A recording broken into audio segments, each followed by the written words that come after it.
now.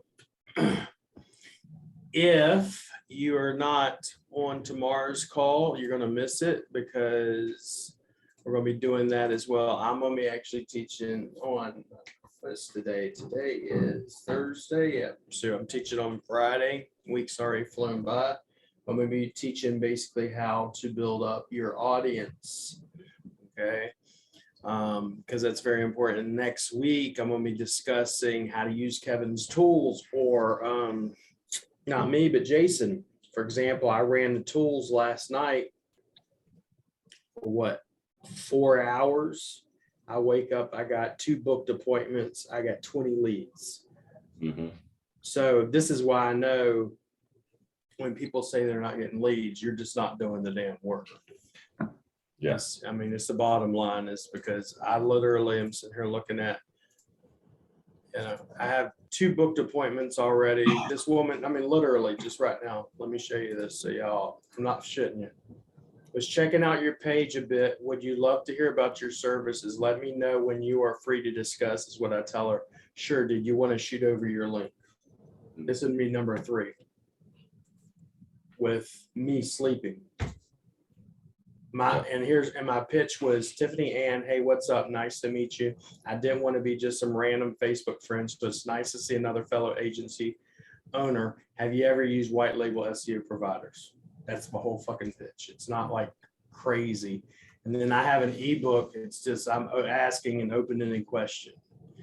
Right. So we're going to be talking about that next week on Monday. So there are other things I know they want to talk about too. I know you got a lot planned, Matt, but one of the questions they had asked was, I'm getting a lot of, okay, how do you come up with copy for email lists? And I told them, so I could guarantee none of y'all got a goddamn email list even set up for the most part. Yeah. You need to have your automation set up, a daily email. So they want to know a lot about that. So if you could plan on something that in the future, but I know you got like 30 different things to talk about. But. Yeah, we got so many topics, and I'll make sure I know we're supposed to be a sales class, so I'll make sure to do an awesome sales class too. Yeah. I just like to talk about the things that a lot of people aren't talking about it, or in different ways that people aren't talking about it. Yep. Yep. All right, it is all you. Let me go and give you the share screen, and you are good to go, buddy. Awesome. Okay, welcome guys. Today's class is called Why Most Businesses Fail. You've got Drew over there with me. Obviously, my name's Matthew. And I don't know if you guys know this, but one thing about me is I did go to business school, but I also went to culinary school. And I always say I learned 10 times more from culinary school than I did in business. And so I'm gonna teach, I like to teach some things through a bunch of philosophies today. We're gonna use restaurants as an example, and we're going to relate it directly to our businesses as well. But yeah, why most businesses fail. What is it, Drew? Tell them. Well, I mean, really, it's about pricing and pricing things properly. No, it's got to be more complicated than that, Drew. It's got to be. For everyone. For everyone, it's got to be, it's got to be. But a lot of people know, you hear this statement all the time, right? 95% of businesses fail. Well, they actually showed us the statistics in restaurant school. Why? Because most businesses that fail first are restaurants, okay? And the one thing they all have in common is because of pricing. Why do most businesses fail? It's because you didn't understand the concept. And today, that's what we're going to talk about. Today, we're going to talk about restaurants and menu pricing, okay? Why it's important, how to do it, how to price your menu. And Drew and I are kind of just going to do this conversationally and bring up some points. But the first thing is just a number thing, so we can get the numbers out of the way. This is just a restaurant rule, but it's a good rule for you to follow, okay? It's that you want, after all things add up, your taxes, this cost more than this, all your hours, everything, you want to make at least 32% profit after everything, minimum. That's it, minimum. If you're paying employees, if you're paying taxes, which you should be paying your taxes, if you're all of this stuff, right? You got to have 32% left over. And so the question becomes, how do you do that? So obviously everything's based off the menu. In a restaurant, the kitchen is based off of the menu. If you sell a pizza, you need a pizza oven. And by law, you need a grease trap. Right? It's that simple. You can't make it without that. So if you make a menu and your menu says pizza on it, that's 2 pieces of equipment you need right there. That literally just designed your office space. That designed your tools. The law form follows function, you know? So whatever your kitchen is. For me, my kitchen is this office space, right? My office space, my room, what tools do I need to succeed? And some are the obvious tools, right? Some people are using the same tools. Some people are using Kevin's tools, right? And some people are using Google Drive, that's a tool. And Meets, Google Meets and Zoom. So these are the obvious tools, but what are the tools that you need for your kitchen to thrive, for your business to thrive? All right. And then Drew, do you want to talk about understanding the menu, right? You know what I mean? Different kinds of menus in restaurants. Well, you got to think too. I mean, think of different levels of restaurants, you know, different, what's the best way to say that? High class, low class, middle class restaurants, right? You have your fast food joints, right? Food, diners.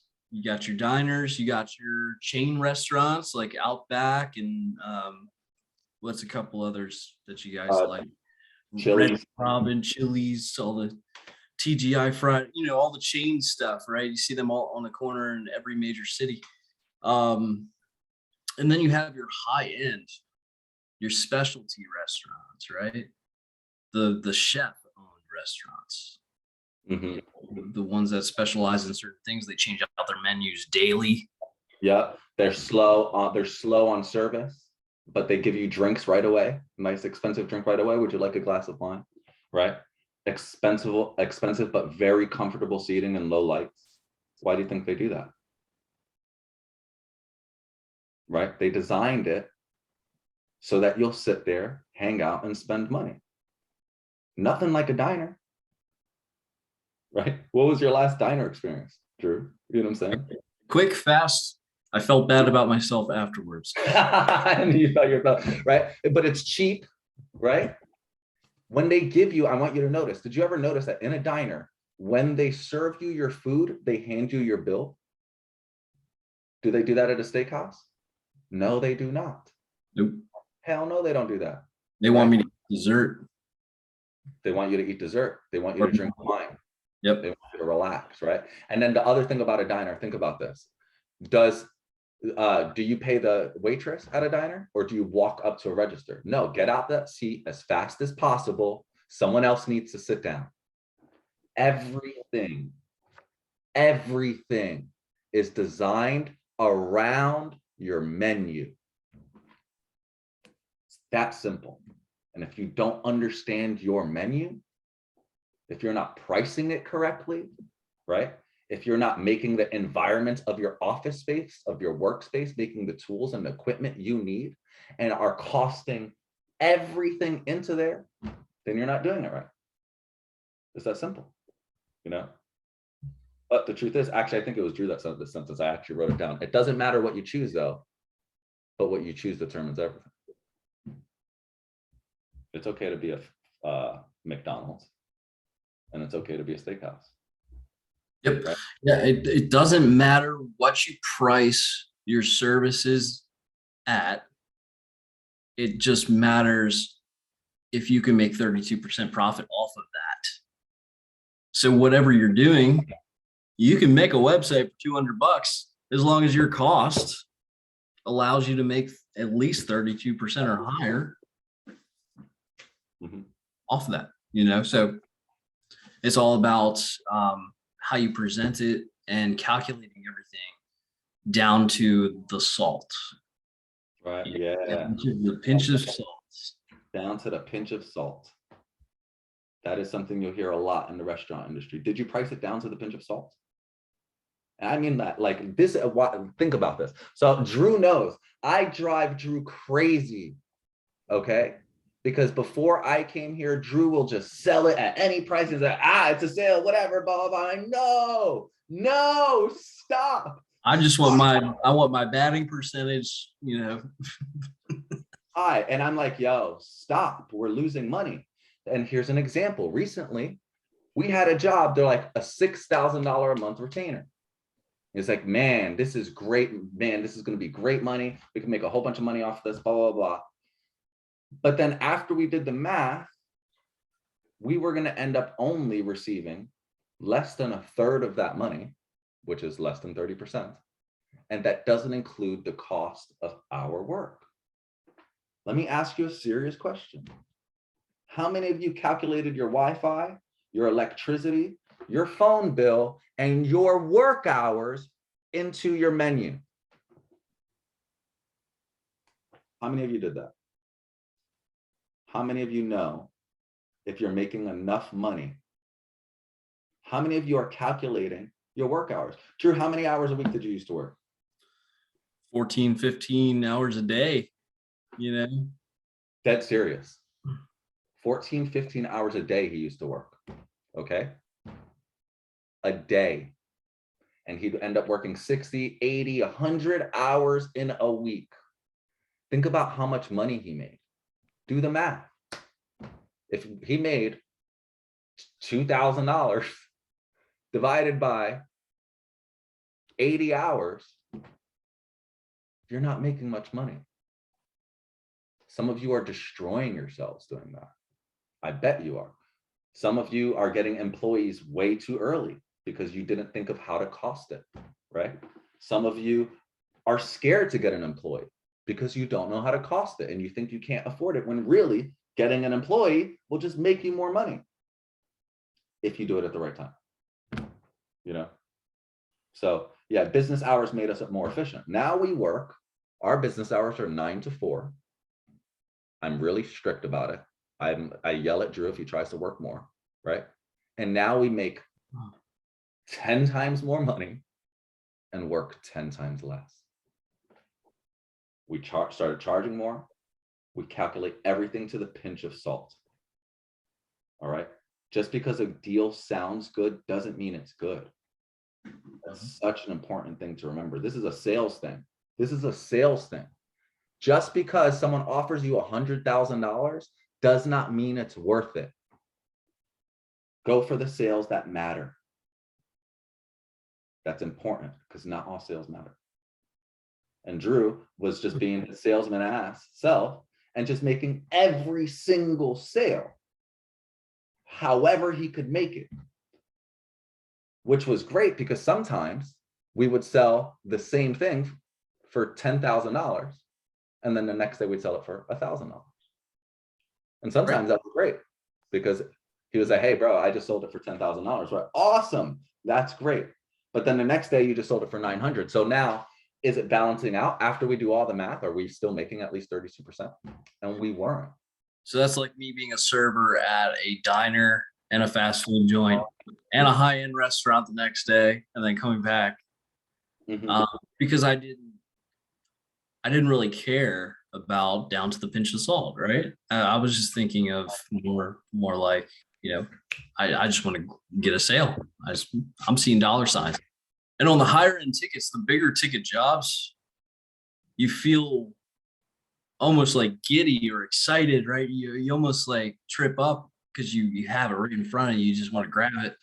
But you got to slow down and think about really what's all entailed in that big price tag, right? You know, are you giving enough wiggle room for all the expenses it's going to take to complete that job all the way through?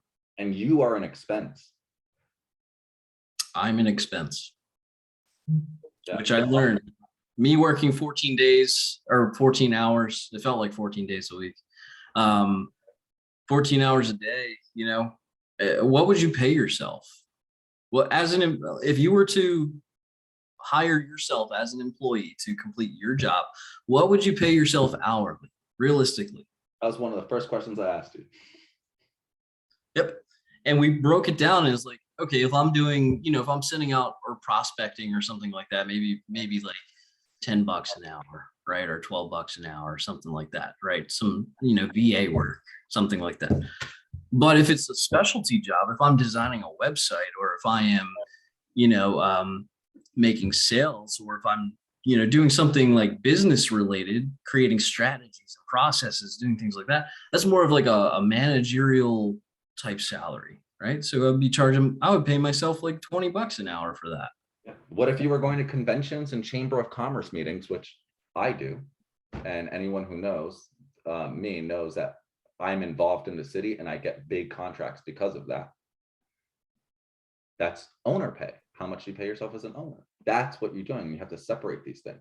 You have to think to yourself, what am I paying myself, right? All these emails, how much work did I do? Oh man, I just sent emails for 5 hours. That would have cost me $50. Well, it did cost you $50. Not it would have. It cost you $50. Get that through your skulls. So in the menu, we have to cost that. And I'm going to explain why. Back to restaurants. McDonald's. McDonald's was magically missing $2 million every single year. Couldn't figure out why.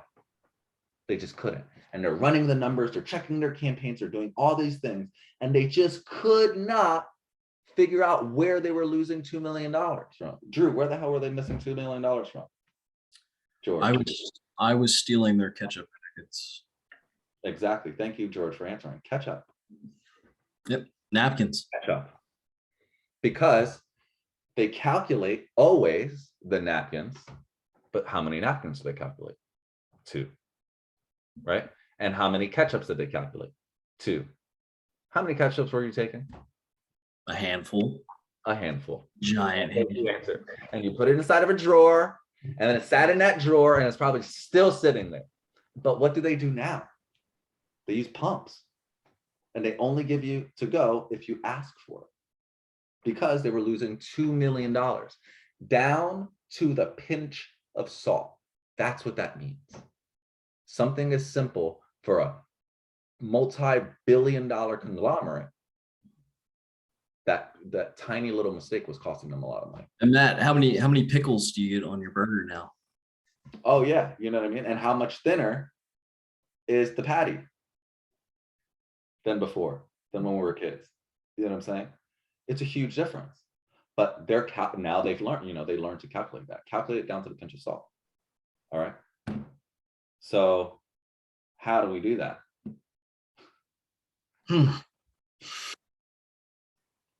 How do we do that? Yeah, you blew my mind the first time you explained this to me, because I'm sitting here thinking, all right, if I need to do a website, okay, I'll sell my website for $1,500.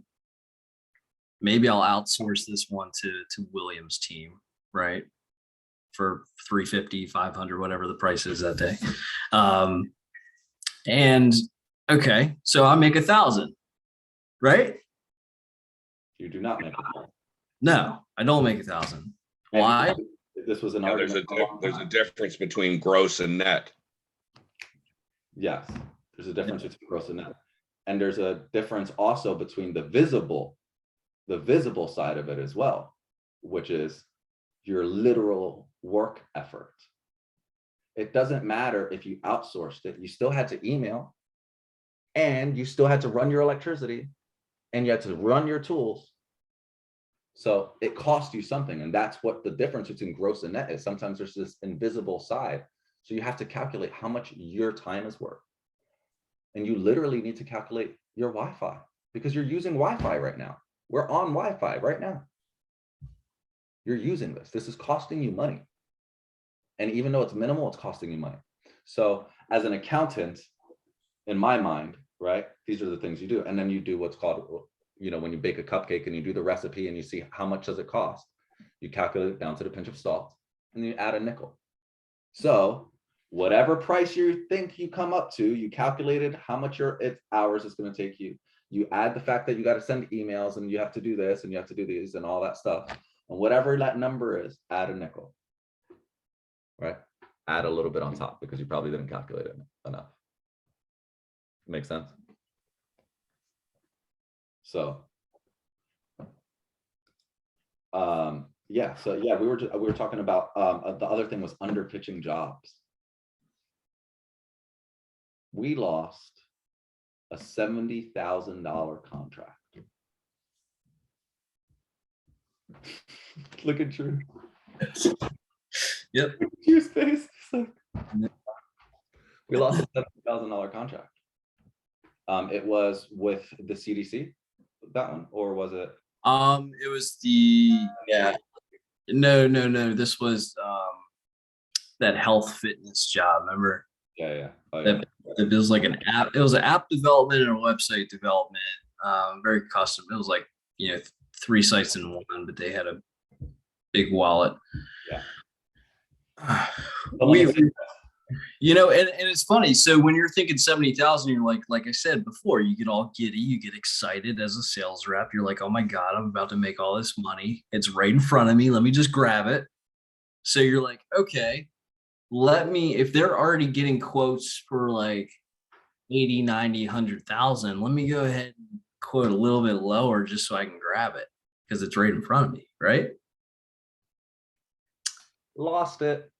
Nope. We underquoted. Therefore, the value we gave couldn't possibly be as good as the other people who bid on that job. And it's true. It's true. Because that job would have taken multiple American developers. A lot more expensive than multiple Ukrainian developers or Indian developers or Egyptian developers. Okay. So you're not thinking about that cost. And I'm like, hey guys, this is not enough. We're not pitching enough. And we're thinking, oh no, this is like, guys, we're not pitching enough. Trust me. Because we're not thinking of the scope of practice, but down to the pinch of salt. You can lose huge jobs just because you don't understand your own pricing. You don't understand what it takes. You don't understand the man hours. You just throw out a number or hope for the best or whatever. So I don't know some of the pricing options you guys use or how you calculate employees. But I think I said this before. Here's a trick on how we pay employees in a way so that we don't lose money. We do not pay hourly. I do not pay hourly. I pay per task. I pay per project. That does 2 things. On their end, it makes it so that they are incentivized to do really good work, but to get it done and accomplished quickly, right? Because the faster they do it, the more money they made per hour. On my end, I'm paying a little bit more money, but I'm only paying for work that is absolutely completed and completed properly. I can deny it as many times as I want until it's approved. Therefore, I'm making sure that I get really high quality work and I'm only paying when something is complete. This is how I cost things in. If I need a new employee, I think to myself, well, how much is that employee going to cost? Well, let's say it's going to cost $100 a day, Well, then I do the math on whatever the project is, and I calculate $100 a day, and I add that into the price right away, instantly, plus a nickel, right? Add a nickel, which is not literal. Add something on top, add 100, add a few hundred, add 5%, add 10, I don't care. Just take a number and add on top of it because you probably didn't calculate enough, and don't feel bad for it. This really is a serious thing. Businesses crumble because of this. Most businesses, okay? Even my mother owns a $750,000 auto company, right? And she was just having this little thing. She's all about accounting as well. And they changed the prices on her, right? And then everyone expected her to just add whatever they added on top. And no, she went through every single supply and every single thing and recalculated the price for every single object because she knew. And what she found out was that if she did just add on top, she would end up losing money because you don't think of these things. So, yeah. Now, when is it okay to price, kind of lower? Like, is there ever a situation where you could price something that's where you could lose some money, but it's okay? There's a name for that, right? And I know Williams taught a class on it. We call that a loss leader. Yay, everybody knows loss leaders, right? What's a great example of a loss leader inside, for those that don't know, so the restaurant industry, with this using the same example, McDonald's, their dollar menu, right? Do you think they're making money on their dollar menu? No. Not for Not for me. No, they're making money off the fact that once you go in there, you're probably going to get a soda, or probably, and you get like 200% profit on soda. So you get 2, 3, 4, you can get 1,000% profit on soda, right? But it's really minimal. And then the burgers, right? They're getting less profit, but people are getting more of them. So, and fries and all that. So there's names for all these, but that's what it is. So that's a technique. It's called a loss leader. And you only do it when you've costed it properly and know it's going to bring in more money than you're spending. It's the same way you calculate marketing costs, right? It's the same way, if I spend $2,000 in marketing, I need to at least make one sale that brings me at least $2,000. At least you just know to do that, right? So we have to follow that same rule here, Is that the lifetime value of a client, right? Lifetime value of a client, yeah. And the lifetime value of a client, mathematically, the longer the client is, the cheaper it costs to get them. So if it costs you $100 to get that client, but they stay with you for 10 years, it goes $100 and then $90 and $80. The longer they're with you, the cheaper it became. And so that's why we want people to come for a long time. And that's why loss leaders are helpful, because the loss leader will bring someone in that might not have been a client, or might bring someone else with them that might not have been a client. It becomes long-term, and you can create lifetime value out of that, making it cheaper and cheaper and cheaper and cheaper. Our loss leader does not cost us any money. We still make, after we calculate everything, like $100 or something. It ain't much, but even our loss leader is calculated, so we're not losing money. Yep. I used to work for, before I got into anything digital, I worked for like landscaping companies. I used to cut grass and do turf care, fertilizer, things like that. And I remember paying attention. Every single business I've ever worked at, I always paid attention to what they're doing, like behind the scenes. Why are they offering this? Why are they offering that? How are they getting their customers? Because I was always just, in that mindset. But the turf care company, I remember very specifically, their big thing was aeration and seeding for lawns, right? So growing new grass, poking the holes in the ground, aeration. They would charge folks $99.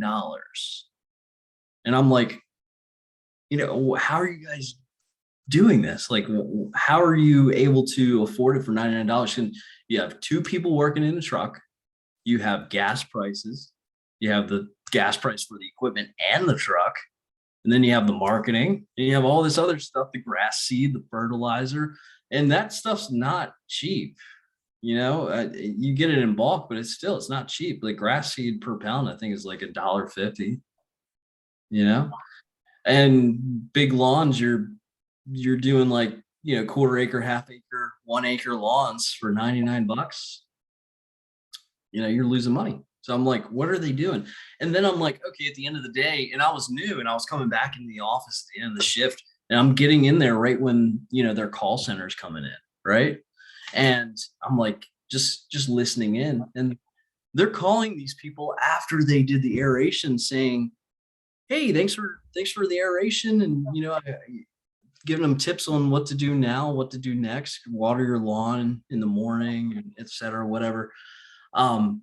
But hey, we have this awesome turf care program. It's $70 a month. Join it, whatever the pitch was. But that was their loss leader, $99 aeration for leads coming in the door, so that their call center could call them and pitch them the turf care program, where they're now on a monthly reoccurring schedule for something that is set where they're making money. Yeah. So that example, absolutely. You can do that all day long.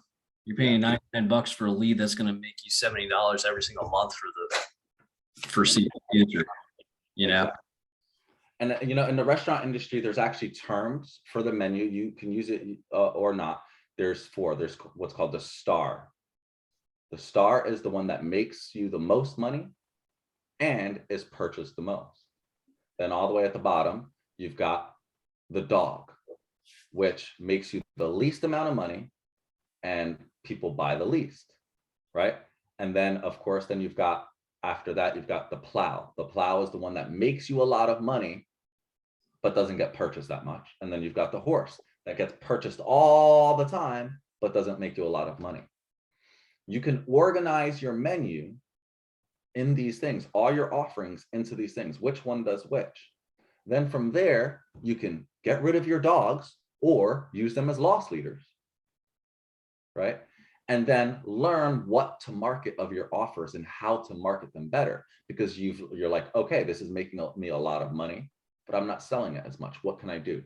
What can I do for that? This one's obviously your star. You need to know your star. You need to keep pushing the hell out of that. That needs to be automated. Your star just needs to be automated, right? And your horse needs to be automated, really. And then the plow, that's the one that's making you a lot of money, right? The horses, you're buying a lot of them. The plow is making you a lot of money. So you can find different ways to use all these things and to market these things. So that's restaurant terminology, but it makes a huge difference in understanding what your offer is. You know, do any of you guys have an obvious example of one of those? Your star or your dog or any of that? Want to type it in the chat?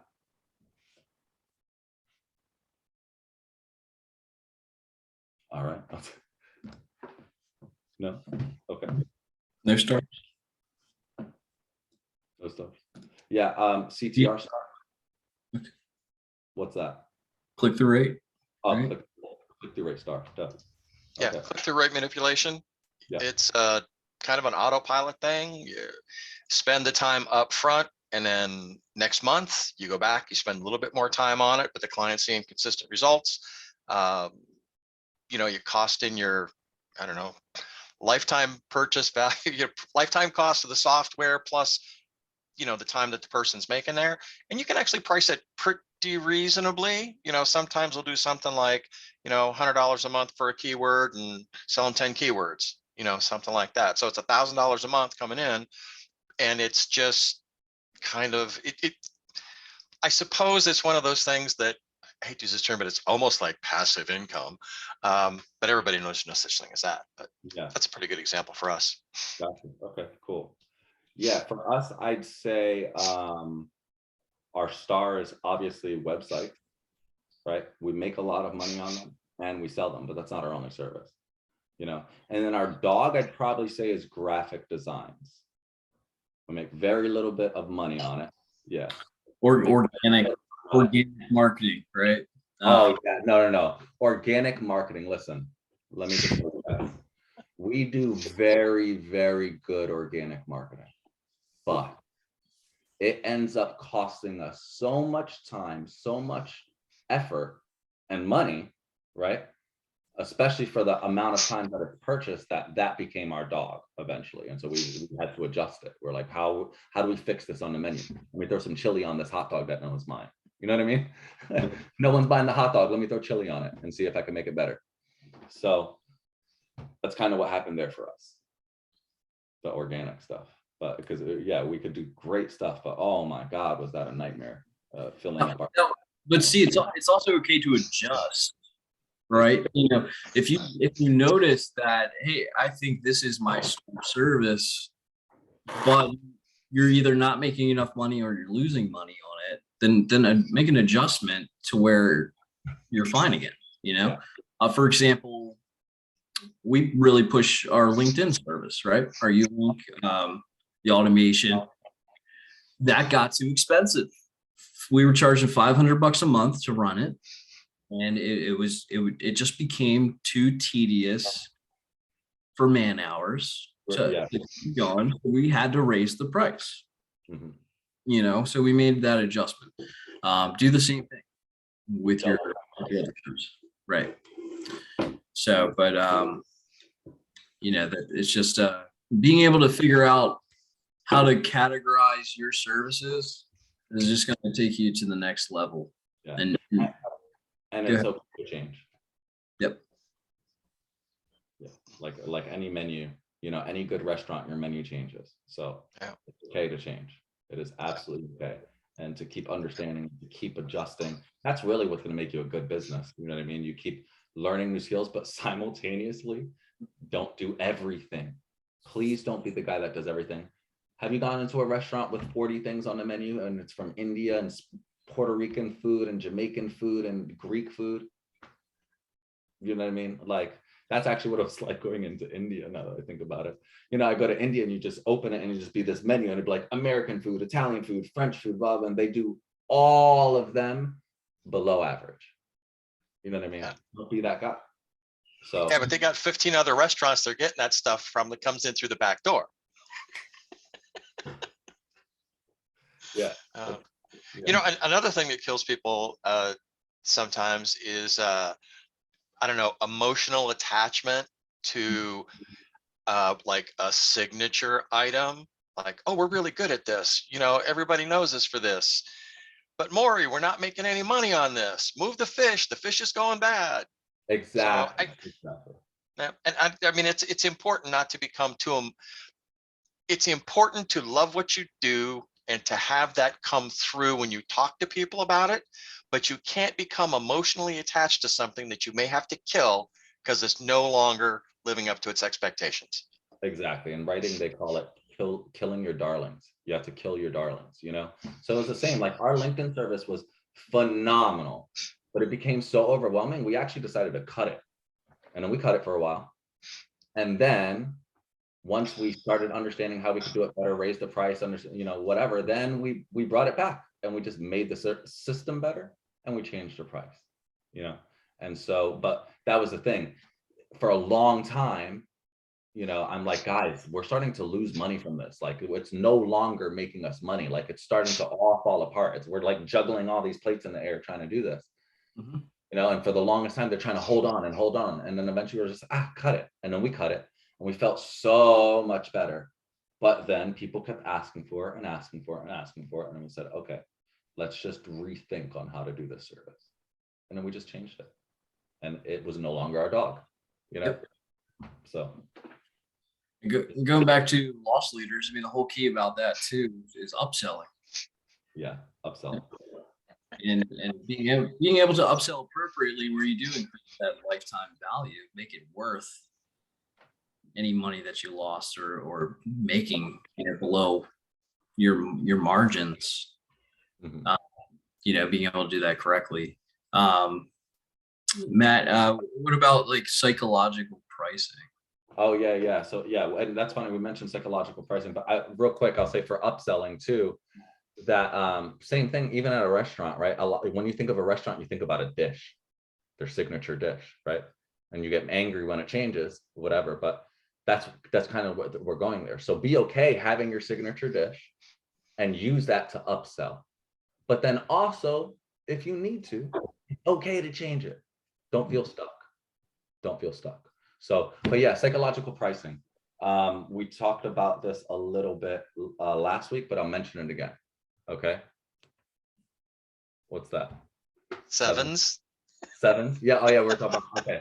So nines makes you automatically willing to bring it down to the next number, right? So instead of saying 500 for $4.99, we're like, oh, it cost me $400. You're a liar. It cost me $499. But that's the beauty of the 99. The 97 makes you feel like you got a deal, right? So it makes you feel like that you got a deal, that it was discounted. All right. That's specific. That's really important. That's specific. It makes it feel discounted versus 93, which makes it feel cheap. Huge, huge difference psychologically. It makes it feel cheap. Sometimes you want 93, sometimes you don't. And then, of course, on the other side, you've got luxury pricing. So on luxury pricing, they use whole numbers. They remove the cents, no zeros, exactly. So you remove the 0.00, any change, there's no change, there's nothing like that. You use whole numbers, right? And then obviously the other side of it is like he said, no zeros. When you see a wealthy website and you see a 7, you assume 7,000, right? Or you see the K next to it. So it might say, it's more likely to say 75K or 100K than it is to say anything else. So they avoid using zeros. you know? So that's a big thing in the psychological pricing. So when you're thinking about pricing things, you're thinking about how you want to price it, keep this in mind. Do you want them to make it feel like it's cheap, or do you want it to feel like a deal? Right. And then 95 and 97 is the same. So really, those two are the same. But use a whole number if you want it to feel luxurious. If you want it to feel valuable, use those whole numbers. Remove any zeros and just put the number K or G or whatever for bigger ticket items, 20K to whatever. If you want it to feel like it's valuable, or you put $19.99 if you want it to feel like it's a deal, right? So you want them to go, oh, I got it for 19K. So that's a really quick summed up version of psychological pricing. And so these are all little tactics to use, you know. $99 aeration, right? $9 aeration. I'm getting a deal. Huh, wow, I'm getting a deal. I only spent 90 bucks on it. They round down. I spent 90 bucks. Right. And then if you get fertilizer, it's $130 aeration, you know? Exactly, you're right. $130 aeration. Think about that. You're like, oh, 130. Oh, wow, that's cheap. Oh, cool. 130 instead of 200. That's cheap. So these things make a huge difference. Do you guys have any questions or anything?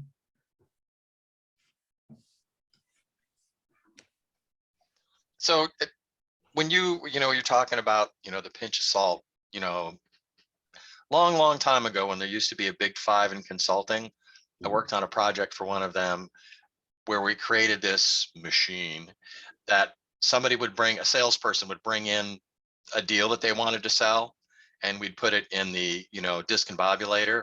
And I love that. I mean, it went into the fully burdened cost of the number of employees at the grade that they were looking at. It divided into the cost of every person in the office that they worked in that did not generate revenue. It included, the leasing price on the space that they were in. I mean, it was, I think at the end, there was like 168 different items that we tracked, that we put in there to determine if it was going to meet our margin, because we had margin goals. Exactly. And so if your margin, if you weren't making 30% margin on that was like you got to go to the branch manager if you're that low. Yeah. But I mean, the goal was actually 65 margin on the deals that we put out there. And so it was really easy. No, and I was a technical resource manager too. So it really easier for me to say, nope, you can't have anybody. Well, why not? I mean, this is a $750,000 contract that we don't make enough money on. That's why I'm telling you no. Exactly. So you either get cheaper people or you raise your price. You got to find something else. And when you move the needle back into the green, your project's going to go. Exactly. And then, and just deciding what you want beforehand, because you can scale and grow to those things. If you want to start off cheap and then eventually move to big things, that's cool. If you want to just go straight out the gate and go for big ones, that's cool too. But just know that you have to base everything around that. Your systems, how much you charge them, how much you charge for your work effort, how much you're going to pay for all these people. And then, like, if you're paying, let's say you pay an employee $15 an hour, $10 an hour. When you charge those people, you charge them as if that employee costs you $12 an hour, $17 an hour, so that's the pinch of salt. Yep. So. Yep. I think the way that I did it was starting out small as like freelancing on the side. I would do $250 websites, right? Just not knowing anything, saying, "Oh, I can do this. This is easy. I'll just undercut everybody," Yeah. Going to like Craigslist or Fiverr or whatever, just hack away. And then I was like, oh, I started getting like, customer in the inbox and just like a 2-hour, 5-hour job turns into like 5 weeks, and it's just like, nope. And then I bring someone on and just keep going up and up and up and up and up. And now you paid yourself 5 cents an hour. Yep. I've got a current client right now who's paying me $497 a month. Biggest pain in my ass. Yep. Hey, George, I didn't get any phone calls today. What's wrong? What do we need to do to fix this? Well, how many did you get yesterday? Oh, I got 18 yesterday. Okay, let's average this. And like every day, it's an email. He's trying to text me. Then I got the guy who's paying $7,800 a month. Never hear from him. I try and set up a meeting with him. You know, it's like, hey, would you like to meet? No, I'm good. Things are fine. Exactly. Yeah. And that's how you know a good client, and that's how you'll find them. Good clients, first of all, a good sales call takes 15 minutes, people. I don't give a shit what you're selling. A good sales call takes no more than 15 minutes, especially on the other side, they're just a buyer, because buyers just buy. They don't care. They're like, cool, you got it. Let's see. Awesome. Nope, you sucked. You're fired. Next, right? That's how they are. So it can be that simple, and you can get this flow. We can get this flow going, which is just making these sales, knowing what you're selling, knowing how much it costs, having value, and knowing the value. And as I always say, value is an opinion that changes from day to day, but it's always the cheap guys that annoy you the most. It's like, you know what I mean? It'll be your family member who pays you no money. That's the most annoying, right? Or just that customer, right? And they're like, you didn't get back to me. It's like, hey man, I have 50 other jobs and they all pay me more than you do. You know, So the one hitting me up. So Matt, if I'm making that transition from pricing something like low, right, and then starting to price it high, and I'm going on that first sales call, how do I get over that, I guess, that timidness to pitch that high, you know? And I think when I first did it, I was afraid to find out their budget or to like ask the question, or to mention the price when that transition happened. Almost like I'm afraid of what they're going to say, right? I'm not sure if anyone else experienced that too, but when I first made that transition, I was selling from 250 websites to like 2,500. Big difference, right? Yeah, I don't see a difference because it takes more tools to get a bigger job done. So just think about this, for example, right? How much were we paying our accountant last year? We didn't have an accountant last year. I was going to say zero because I remember you talking about that. We didn't have an accountant last year, right? But guess what our accountant does? It stops me from having to do our accounting. She's making it cheaper for us, right? So that cost, our new accountant is in my mind. Oh, I just got a new accountant. But now, and then did we use QuickBooks before? No, before we were literally using Microsoft Excel, but now I have to buy QuickBooks. And then we were using the free version of Asana, but now I need a professional version and an enterprise version, right? As I get these bigger jobs, to me, the price never matters. What matters is that the price matches the value. You know what I'm saying? If someone's got $80,000 to spend, I'll take his $80,000, but immediately I'm going to go put 25% in scaling up and getting the tools and systems necessary to complete that job. And that's the mistake people would make. They would just try to do the $70,000 job with the same tools they're using now. That's the mistake. So to me, the number doesn't matter. There's no like, if tomorrow, like, hey, we're doing $1 billion pitch. Okay, cool. Let's do $1 billion. Right. It doesn't matter. This is $1 billion product and this person has $1 billion. It doesn't matter. Mm-hmm. So what matters is value, but more importantly, perceived value. And so if the first thing you think into yourself is, well, now we're buying QuickBooks and now we have a designer before you get the websites, before we just do a website, and before we built it on Duda, but now we build it on WordPress, right? All these little things, this is what's growing, this is what's scaling, and that's what justifies your prices. And it's more obvious with restaurants because restaurants only add 5 cents or add $1. So it's more obvious, and like every year you might see $1 and you're like, oh, okay, obviously it's just growing up because of inflation, versus us, where like now I need a whole new scraping tool that cost me $100 a month that I never needed before. That completely changes everything versus the restaurant. So that's as long as you can calculate all that stuff though, and add that up, like we were saying, then we'll know, okay, going into this sales call, no matter what, I have to sell this for $2,000. No matter what, you can't go lower It won't work. Your minimum is 2,000. However, that does not mean that you have to pitch it at 2,000. Exactly. Because after I got over that fear, I'm like, okay, I understand now. $2,000 website. All right. What's their budget? Right? Backdoor their budget, or don't be afraid anymore and ask them straight up in the first 5 to 10 minutes. How much do you imagine this project costing? That is a great way to ask that question. How much do you imagine this project costing? Not how much money do you have? Not how much money are you willing to put in? How much money do you imagine this costing? Because one person might imagine 1,000 is expensive and one person might imagine 100,000 is cheap. So what do you imagine this project costs? That's a great backdoor question, right? And so you say, oh, okay, I think it's probably going to cost like $4,000 to $5,000. Awesome. Is that the number you're trying to stick to? About 4,000 to 5,000? Yeah. Awesome. I will give you this website that I was just going to sell yesterday for 1,000 to you for $4,000. Fantastic. But also knowing that they're probably going to expect more than the other person. And so it's going to cost me more as an owner because I have to put more effort as an owner. So now I'm not just paying my guy at $12 an hour. No, now the owner needs 5 more hours in here. So I'm calculating the fact that the owner is going to be doing this job a little bit more than the other jobs. So that's another way to think about it. Yep. Yep. And don't make the mistake to forget to ask that question too, because you can miss out on thousands of dollars if you don't, in some circumstances. SEO job, for example, the other day with what was his name? John.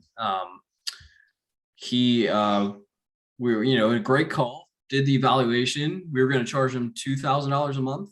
And he was like, 2,000. I was expecting to pay 10. Oh yeah. Here's one. When I first started out, I told people this. You know this, Drew. I used to charge like $200-300 a month, and I raised it to now it's at anywhere from $250 to $1,500. I used to do free phone calls, and then I changed it to 15 minutes for $19. Then I changed it to for an hour $97. Then I changed it to $197 for an hour. And I changed it to $497 for an hour. Right now it's $997 for an hour. And yes, I have sold them. Talk to the owner. Why? Because you're talking to the owner of a person that has proven this thing over and over and over again. So it's worth more money. Don't feel bad. Yeah. I used to think people don't have money, and then you go by, for instance, in the hood, and you see someone with a damn 60-inch screen TV, widescreen TV on their damn, wall, and yet they're in an apartment. Yeah. They got the money, they just got different priorities. Exactly. And that's a great way to put it, priorities. And that's where values and opinionated values come from. Your priorities. Yep. Bingo. So cool. Yeah, cool. Start pitching $100,000 things. Oh, and also I didn't know why it wasn't on there. We have intake questions. So before you even get on a sales call, there's already qualifying questions. And for some reason, the qualifying question on there wasn't their budget. That was the first thing I read it. I was like, oh, I just put it directly on there. You cannot talk to me until you tell me how much you're willing to spend. Why? Because the broke people are still going to pick the cheapest one and still going to go on the call with you and then still afterwards say, oh yeah, I don't have money. They're going to do it anyway, right? So at least put something in there so that the people that are going to do something will do it. Today, a great example is we had 3 booked calls. 2 of them picked the cheapest one and another one picked $10,000 as them imagining. That's how much they imagine it cost them. So I'm going to sell it to them for $9,000 and save them $1,000. Right. Yep. Yeah. Just like the billboard ads that we're doing. We're getting a lot of I guess we can call them hoodies, From the hood.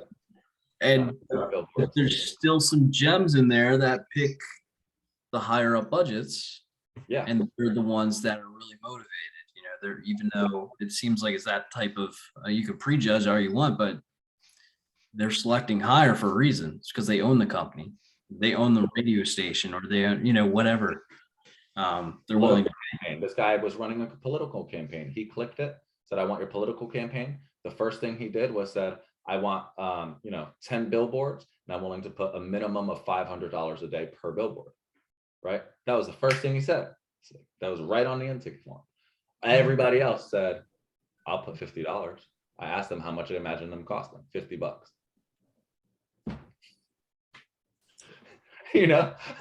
So yeah. So getting their budgets, don't be scared to get their budget, and don't feel bad, because the bigger projects, and if they have their more money, they're going to expect more. You as the owner is going to be there more, right? Charge more money. And there are ways to qualify. It's the same way whenever I sell people in DMs without even getting on the damn phone. It is by asking them, for example, how much you currently making in your business. Exactly. And they tell me, and that's, I'm qualifying whether or not they actually have the money to Exactly. deal with me. Then once I know that, okay, what's your goals? And then they tell me their goals. Okay, what's keeping you from getting there? Then they tell you what's keeping you from getting there. Why do you think I'm the guy to handle that? Exactly. I just gave someone yesterday $6,000. I was like, $6,000 refund. Why? Because they told me they don't see the value in what I'm providing. Okay, fine. Bye. Yeah, exactly. I don't need it. I'm not gonna argue. I showed Jason, and Jason was like, oh my God. I said, this is called FU money. I don't need your money. And that's the problem is people, Yep. I said, you act like people need your money. You need their money. I don't need their goddamn money. Exactly. And that's the thing. I would love your work. I would love to take the job, but I don't need it. And I don't need the money. Don't need it. Don't need the damn headache. Yeah, and exactly. And I'll measure that. That's why we gave that $6,000 job. We tossed it up. We were okay with it because the headaches just weren't worth it. They wanted to check in with us every 2 days. They wanted to, do all these things. We told them we'd give them a report once a month. They wanted a report 3 days later. Or like, all I'd right, laugh. Y'all see some of my damn tickets. They come in here saying they want us to message them like every day, every 2 days. I said, well, if that's what you want, you need to take that shit elsewhere. But William, my ranking dropped 2 positions yesterday. What's wrong? What are you guys doing wrong?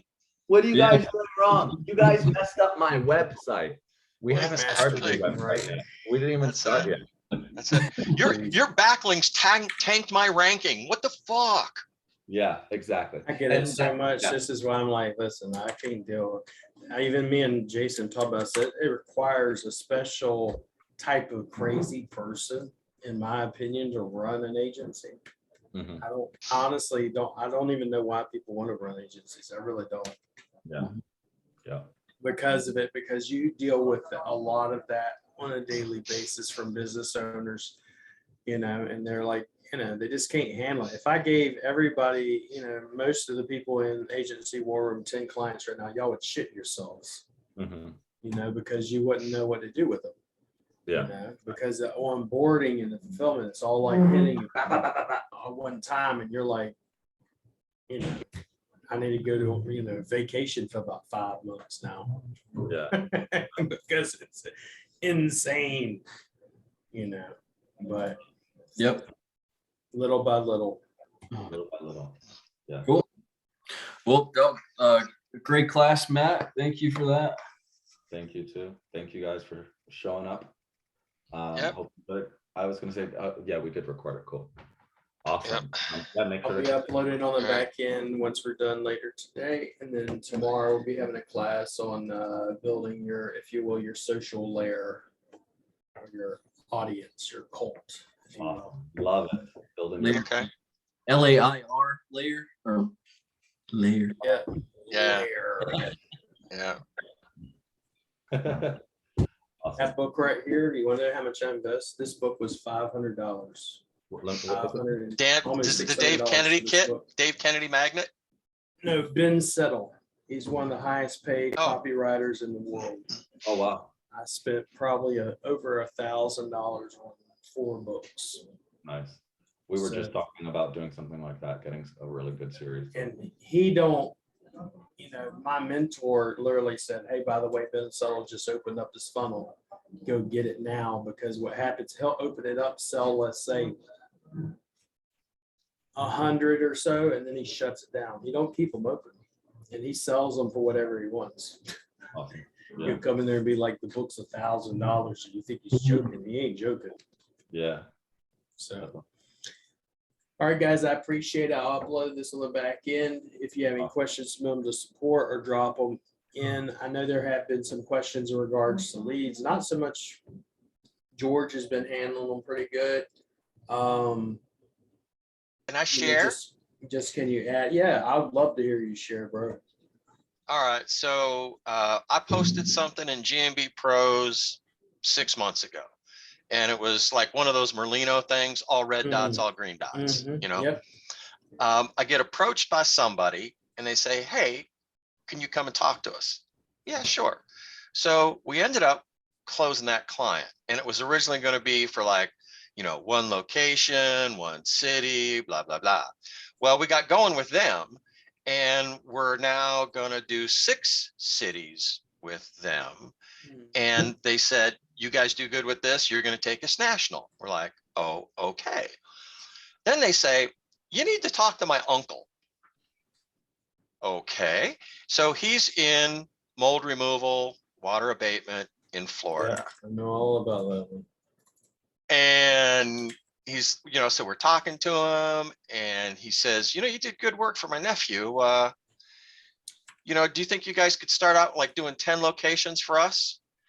And, you know, Nick and I kind of looked at each other on the, you know, kind of glanced at each other sideways, and we said, you know, in order for us to be able to do a really good job for you, we'd like to start out with 100. So the 2 brothers are on the phone. They kind of do that. Okay.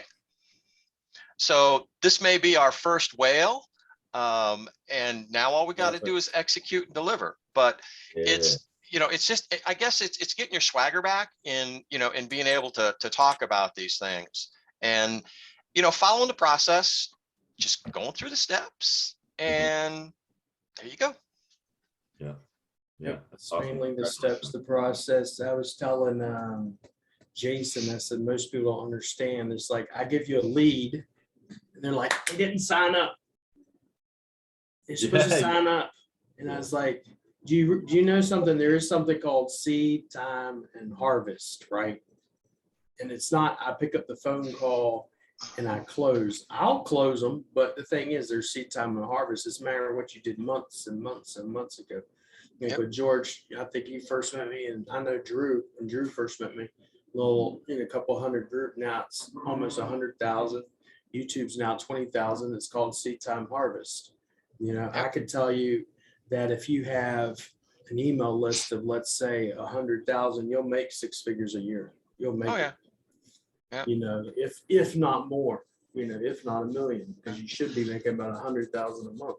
Yeah. And if there is anybody who's complaining about these leads, I gotta say, this is one of the first times when I've had somebody funnel me leads that when the person doesn't show up for the appointment, they apologize for missing it, because they're like, we really want to work with you. Sorry, I couldn't make it for the original setup appointment. Oh, okay, we'll do that. So, you know, they have been good quality, but it's like you giving me 100,000 pounds of ore, and I got to take that 100,000 pounds of ore, and when I'm done, I'm going to have 10,000 pounds of gold, but I got to get rid of the other 90,000 pounds. Yeah. But the money's there, and all you got to do is follow up. What's funny Follow up. is I've had people, not just from here, but I've had people in, I had someone else before I gave them the leads, right? Drew knows about this. And I gave them the leads, and out of 50 leads, they couldn't close none of them. These leads suck, right? And I go, okay.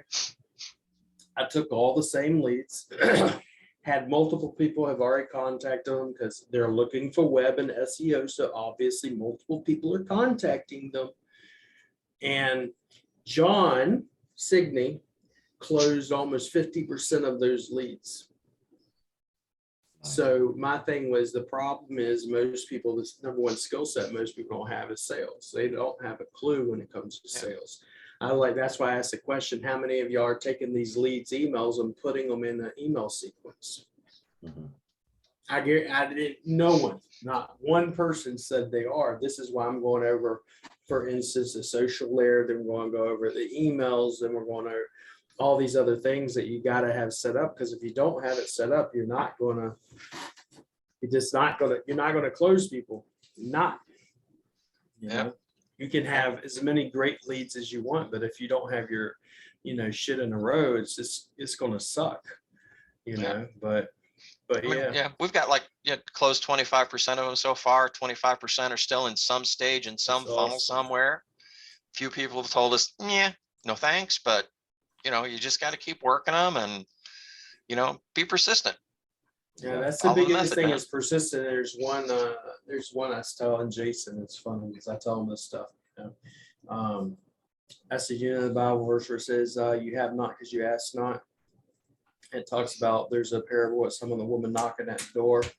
Well, that word for in Aramaic and also in Hebrew and Greek means to bang persistently. And I said, most of y'all go, Drew, this is, trying to sell you some SEO and here's, I'm gonna bang. Yeah. That's it. I'm gonna bang. And so you sit there and tell me, get the fuck away from my door. Yep. I'm tired of you. Yeah, I was trying to just like our pipeline, obviously put them into sequences, but you could get on the phone too and call them every single freaking day, 2 times a day. No, you wouldn't want to do that, would you? I have this woman who has been trying to sell me leads. Like, I just want to buy it from her because of her damn persistence. She has called me every single week consistently for the past 2-3 months. I'm probably just going to end up buying her leads just to see how good they are, because she just won't stop. She emailed me. She had her partner call me and she said, hey, I just wanted to make sure, Mary, whatever. She wanted to make sure she wasn't bothering you, but you were interested and blah, blah, blah. And I'm like, yo, No, I've had people asking me, how do we get the leads? One is Bark, one is ads, one is Instagram, one is LinkedIn. I got like multiple different ways. And I'm like, I just onboarded 14 VAs to just do LinkedIn, So when I have to have it, LinkedIn and Facebook. And then last night is running Kevin's tools. That's why I'm like, y'all ain't doing this damn work. I did it within 5 hours, had 2 book calls. What y'all talking about? Exactly. And that's the other thing. I'm not even trying to get clients. I know it's hard to let go. I just went to prove a point. Right? It's hard to let go too, right? Because you're like, oh man, I can do it better. But also you just gotta not be the one to do it sometimes. But like, same thing. We have someone, doing it for us, but then I call or I text, and then all of a sudden they're booking or they're calling or they're doing like that because, like you said, bang, bang, bang, bang. Right. You know what I do? If I have a new hot lead come in from like a paid ad or something like that, I call it the double The tap. double tap. I will call them. So I'll call them. They won't answer. I'll leave a voice. You'll call them. I've heard that when you call them, let it ring like 2 or 3 times, hang up, and then call back. Not only that, but I'll call them, leave the voicemail, send a text, and call them as soon as I hang up the phone. Exactly. Call them right again. Yeah. I can tell you 50% of them answered on the second time. Because the first time they're like, I don't recognize this number. The second time they're like, oh, maybe it's important. Maybe they know me. Mm-hmm. Yeah. We do 2 to the head, 1 to the heart. So, we go out there and we do, we'll do a phone call, a text message. And then if we don't get anything back from them, we'll send them an email that says, hey, and we apologize. Like, hey, we're sorry we couldn't connect. You've been trying to get a hold of us. So you tug at their heartstrings a little bit and you get a pretty good success rate of people going, oh shit, man, I better call this guy back. It sounds like it's really important. Yeah, exactly. So little techniques, but you can't stop. You just got to keep hitting them up. We like that sale we just got because it's like, man, you've been hitting me up for a year. Someone else just said it to me the other day. Like, you've hit me up so many times. I just decided to take this call. I think I'll be ready to get started in like a week. Or like, Here's one for you. Right. Another one. Would you like Another one? Would you care to give free on this one? I told about SEO white label garage. Would you care to give me some feedback on a free ebook on white label SEO? Download it here. There's links over to my ebook. I love that you asked for feedback. That's called the indirect approach. You got it. If you think that's cool, I'll also give unlimited SEO audits from my agency friends. Love it. That will only be a book call, so that'll be probably number 4. Mm-hmm. So are you talking about those SEO audits where you put in the URL and push the button? And ding, ding, ding, ding, ding, ding, ding. Oh, that's so funny. But you know, And, it yeah. works. So It it's works. just most of them are not doing the work. Jason got all excited last night. He just hopped in here. So Yeah, same. Our calendar's been, you know, next week we've already got like 1, 2, 3, 4, 5, 6, 7. so saying everybody asks me if I do it. No, I don't do it because my calendar stays booked as is. I don't want to do it because that's my calendar. But Yeah. now I'm like, let me just prove a point. Jason did it yesterday. He started to do it. I woke up. I did it. I've got Okay. like 20 new people in my inbox. I didn't go to bed till 4 a.m. I was giggling. William walks into my room. He's like, dude, what are you doing? I'm like, bro, there's some cool stuff here. It's almost lunchtime that time. We've got to get cracking here. Man, I don't even want to look at my phone anymore because of all these Oh notifications. yeah, I have a hard time connecting with him. He's like, I can't look at my phone, bro. We got too many. We got too many. And then I made a mistake. Oh my God, remember this? So I was playing with triggers, and then I made an email trigger Oh man. for every single time someone was interested in our thing. And I just started getting thousands of emails overnight. And I'm like, oh my God, this was the worst idea I ever had. I was telling Jason, I said, and I haven't even talked about George. I haven't even talked about the form where I can go and scrape, let's say, all the roofers in Orlando or Florida, and then find every website that has a form on it, then automatically send to every one of them, hey, are you still in business? This is what I told Jason, hey, are you still in? Yes, what do you mean? Well, I was on your site and it's broken. Oh no, what do you mean? Oh, let me send them a screenshot of their mobile speed, and then like, or some error or whatever, and say, I'll help you fix that for free. It's foot in the door method. Yep. And I haven't even talked about that one. That's just one. And then I got the other one, domain. The other one's domain unlimited leads. Talking about thousands of leads. Exactly. Another tactic with that one is basically to go find the industry leader on page 1 with that, right? And then send them a form fill out that says, hey, have you heard of them? And obviously they all have because it's the guy. And then say, well, I've done a video. If you'd like to be there, I've done an SEO audit, a video SEO audit of your website. Would you like it? Would you like to see it? Then they reply back. You do that bad boy, send it over to them, close them, and tell the war room about it. Yeah, I love it. And you know, actually, so William, we were talking about the other day about actually giving value. And I was like, just putting free audit isn't value. But notice how you did the exact same thing and turn it into valuable. Oh, you have some errors. I'll fix that for you. Yeah. Well, I've already done a video audit. Would you like to view it? Exactly. So that's the difference. There's a huge difference. Like There's I've actually value. heard, I forget the guy's name. You're going to know who he is. Not Blake Newbar, but the other one that I like to listen, Digital Millionaire. What's his name, Jason? Dan Henry. Yeah. Dan Henry. Yeah. So people that actually make 7 figures, we do not have the time to answer fucking DMs. But this is what he said. He said he gets DMs all the time.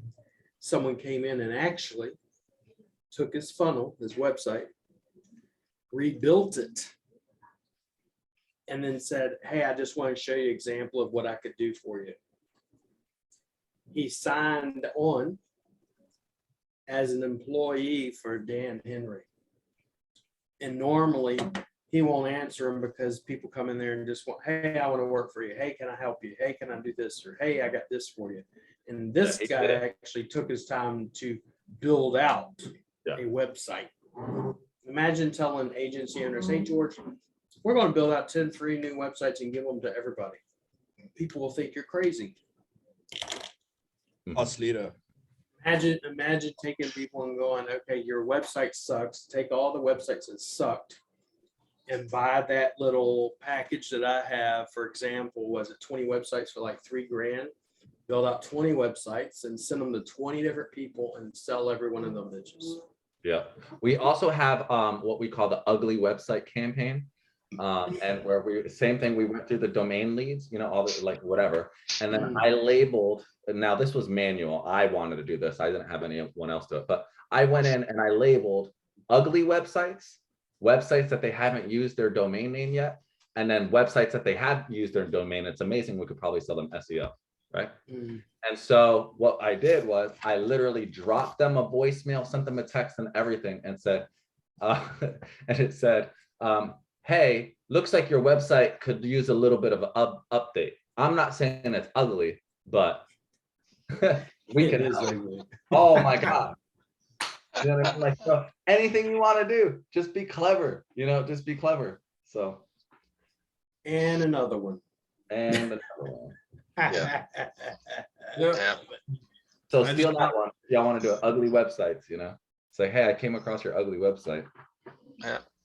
I always audit everybody's website when I connect with them on LinkedIn, just in case I find something like kind of like William does. I sent one to this author who was like, she's supposed to be like this, I guess, a guru S, or I don't, or is guru gender neutral? Anyway. Guru just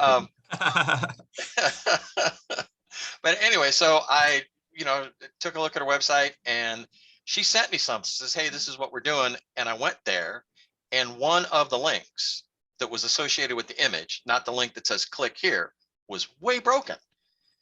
And so I just dashed off a quick message, says, hey, I really wanted to look at what you had, but it didn't work. So, I just wanted to let you know, I don't know if you need any help, maybe trying to get this fixed. I could take a look at it for you, but I wanted to let you know that you're probably losing out on a lot of opportunities because other people are obviously having the same experience I am. Exactly. So I'm just still trying to nurture that relationship, and I'll get her in the boat. Yeah.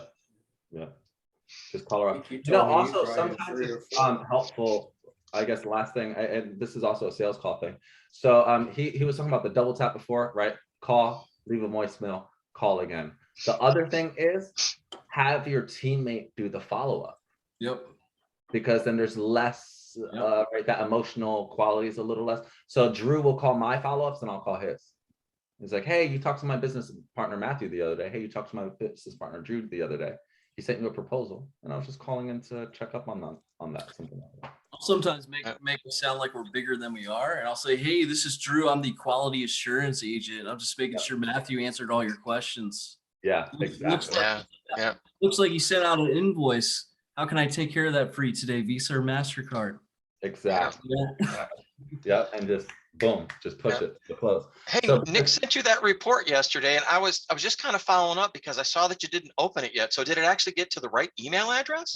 Exactly. And so it's good because sometimes maybe you feel guilty because you already called them 3 times and you don't want to be the guy.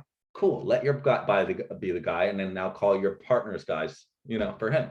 So just swap it. So it makes a huge difference actually. And it makes a difference for them too, because they got called by multiple people. They feel like you care, they're interested, things like that. Or they tell you to fuck off. Who cares? Yep. That's my favorite. And I'm okay with that. I'm not emotionally attached to my failures. If somebody says fuck off, okay, see ya. Cool. Yeah.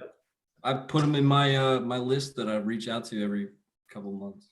Oh, they go on the email drip campaigns anyway, but Oh, they don't stop. We just created a new one. We called them sleepies.